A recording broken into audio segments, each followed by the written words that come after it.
স্বাগতম। আজকের বিষয় রূপচর্চায় বরফ।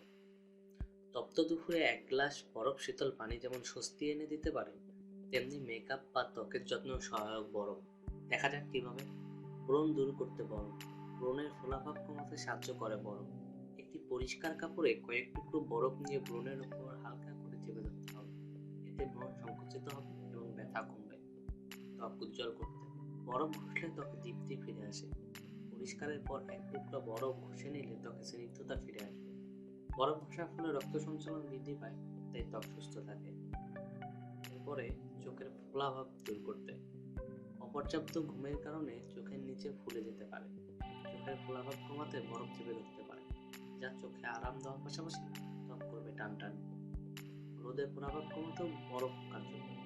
সানস্ক্রিন ব্যবহার করার পরও ত্বক পুড়ে যেতে পারে। রোদ থেকে ঘরে ফিরে খানিকটা বরফ বসে নিলে জ্বালা ভাব কমে আসবে এবং পোড়া ভাবও দূর হবে। মেকআপ দীর্ঘস্থায়ী করতে ব্যবহার করতে পারেন বরফ। মেকআপের শুরুতে মুখে বরফ ঘষে নিলে তার লোম সংকুচিত করবে এবং ত্বক শীতল হবে। ফলে ত্বকে মেকআপ সহজেই বসে ও দীর্ঘস্থায়ী হয়। নেলপালিশ শুকাতেও বরফের তুলনা নেই।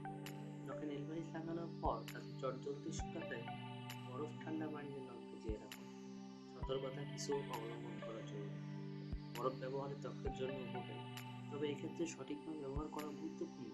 অনেকেই ভাবেন ত্বকে সরাসরি বরফ ঘষে নিলে ভালো কাজ করবে, তবে চামড়ার নিচে থাকা সূক্ষ্ম শিরাগুলো ক্ষতিগ্রস্ত হতে পারে। তাই বরফ কাপড়ে পেঁচিয়ে ত্বকে ঘষে নেওয়া নিরাপদ এবং উপকারী।